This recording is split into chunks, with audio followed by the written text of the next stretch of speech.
こんにちは、盆栽職人見習いのとしです。今日は盆栽を買ってみよう上級編ということで、もう初級編、中級編ときたので、もう上級編ですね。今回は上級編ということで、盆栽園で盆栽を買ってみようということで、ここは僕の師匠の盆栽園ですけど、実際に盆栽を見ながら解説していきたいと思います。としさん、ちょっと盆栽園入るってブランドショップに入るより緊張するんですけどその気持ちわかります。なんか怖いですね。入っていいのかなみたいな。そうそうそう。いや、入っていいんですよ、もちろん。入っていいんですか？入っていいんです。こんにちはって言って入っていって大丈夫です。もう大体の園主さんはこんにちはって出迎えてくださるので大丈夫です。もしかしたら園主さんがちょっとお仕事中でお忙しくてすぐに対応できないってこともあるかもしれないですけど、基本的にはもう大丈夫です。入っていいんですね。入って大丈夫です。見ていきますか。じゃあ中級編までとはちょっと違って、盆栽園の場合はもう大体置き場所が決まっていることが多いですね。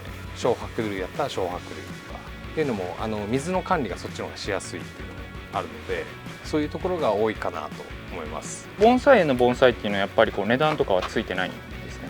そうですね、ついてるとこもあるんですけど、ついてないとこがほとんどかなと思いますね。だから園主さんにこれはおいくらですかっていう聞くような感じです。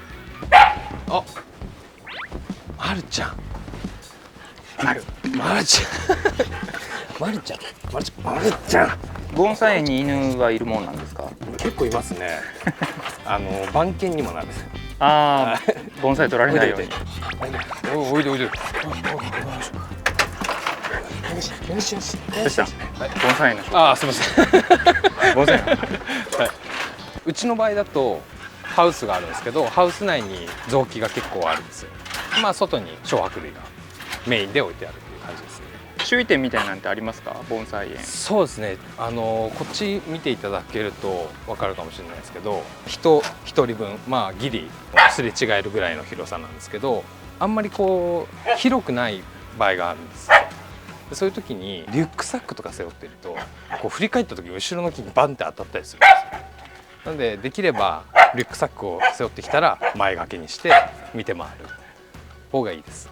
基本的に盆栽園に置いてるものって前の高松盆栽の里みたいなところと比べると高いものを置いてるんですか？やっぱり。そうですね。そうじゃなさそうね。いや、園によりますけど、でも基本的には高いと思います。もちろん手頃なのもあるんですよ。盆栽園によってもちろん違うんですけど、数千円のものから置いてあるところもたくさんあるので、決してもう自分には買えないとかそんなことはないです。例えばほんとちっちゃい黒松、こうやったら欲しいって言えば多分数千では売ってくれると思いますね。高松盆栽の里とかネットとか、はい、ああいうとこと比べてこう盆栽園って買うメリットって何かある？まずそこの盆栽を管理しているのがその盆栽の人じゃないですか。ずっとそれを仕事にしてやってるので、その木の特徴もはっきり分かるし、状態とかあとは育て方っていうのも細かく説明してくれるんですよ。そういうメリットはありますね。アフターケアがあるみたいな感じ？アフターケアもあります。例えばじゃあこれ買いました、持って帰ります、で調子が悪くなりましたって言った時に気軽に相談にも来れるし、すいませんけど預かっててもらえますかって言ったら預かってくれるし。預かってもらえるんですか？預かってくれると思うんですね、大体の盆栽は。そこでじゃあ管理費がいくらかかっちゃいますよっていうこともあると思うんですけど、でも調子が悪いやつを元気にしてほしい人にとってみたら、やっぱり一回預けちゃった方がきっと安心はできると思うんですよね。そういったメリットはあります。針金掛けをしてほしいとか。そういうのもありますね。できるんや。はい。なるほど。園によって針金掛けが得意としている園もあるし、どちらかというと商売をメインにしている園もあるんで、そこら辺は実際に行ってみないと分かんないですけど、ただ基本的な知識とか育て方とかっていうのはもちろんどこ行っても同じ教えてくれるので、そういうアフターケア含め安心していいのかなと思います。例えば、行きやすい盆栽園というか、行って優しくしてくれそうな盆栽園を見分ける方法って何かあります？一番はまずここになりますね。そうですよね。平松春松園。はい、そうですね。来ていただければ僕案内できますし、あとはそうですね。最近だと SNS とかで情報発信してる園もたくさんあると思うんですけど、そういうところはやっぱり発信してる分集客を望んでるところも多いと思うんですよね。なのでそういうところはもうウェルカムなんだと思うんですよ。あとは知り合いとかがね盆栽愛好家いたらその人に聞いてみるとかもありだと思うんですけど、でここで言うと高松盆栽の里があるんで、高松盆栽の里のスタッフさんに聞くとこの園はこういう特徴がありますよとかっていうのも教えてくれるので、そういうのもありかなと思います。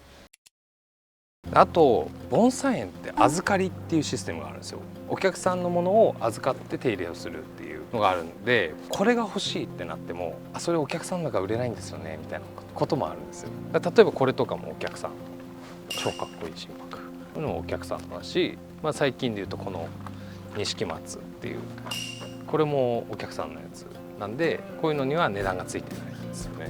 そういうのも園主の人に確認して、例えばこれが欲しい、でもこれお客さんなんです、それだったらじゃあ似たようなのがこっちにあるんでっていう案内もしてくれるので、園主の方にも積極的に声をかけていただいた方がいいかなと思います。盆栽園あんま行き慣れてない人って行ったらなんか買わなくちゃいけないんじゃないかみたいな多分思う人もいると思うんですよ。思います。ですよね。はい、でそんなことなくて、ただ盆栽が好きで見たいっていう人も全然大丈夫なんですよ。別に買う必要はない。本当にぐるーっと見て回ってありがとうございましたで帰っても全然大丈夫なので、そこら辺は気にしなくていいです。ここはね、ここはここは気にしなくていいです。いや他の盆栽もですよ。気にしなくて大丈夫です。気にしなくて大丈夫です。じゃあこういう心拍かっこいいですねみたいなのは、そうですね、展覧会に行かなくても、はい、なんかこう盆栽を見れる場所っていう。そうですね、いい盆栽を見れる。はい、確かにそれは自分の勉強にもなりそう。そうですね。将来的にこういう木欲しいなとか手入れしたいなとかそういうのもあるかもしれないし、その将来的にとか自分で手入れしたいなっていう場合でも、例えば技術を教えてほしいみたいなのもやってるところもあるんですか？ありますあります。ここです。そうなんですね。宣伝っぽくなりましたけど、そうなんですね。じゃあ教室もあるんや。ありますあります。泊まり込みで。泊まり込みなんや。泊まり込みでもできる部屋があるんで、あそこで泊まり込んでもう一日中盆栽を触れるっていう。3日間コースとかあるんですか？そうですね。ぜひホームページ見ていただければ他の盆栽園でも教えてくれると思いますよ。他の盆栽園では僕教室みたいなのはちょこちょこやってるんです。そうですね、教室みたいなのやってるとこあります。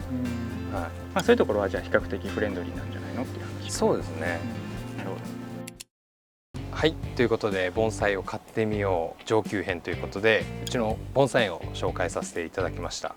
ぜひ皆さんご自宅の近くにある盆栽園にもう気軽に行って盆栽を楽しんでいただければなと思います。質問等あればまたコメント欄からお願いします。チャンネル登録、いいねよろしくお願いします。それではバイバイ。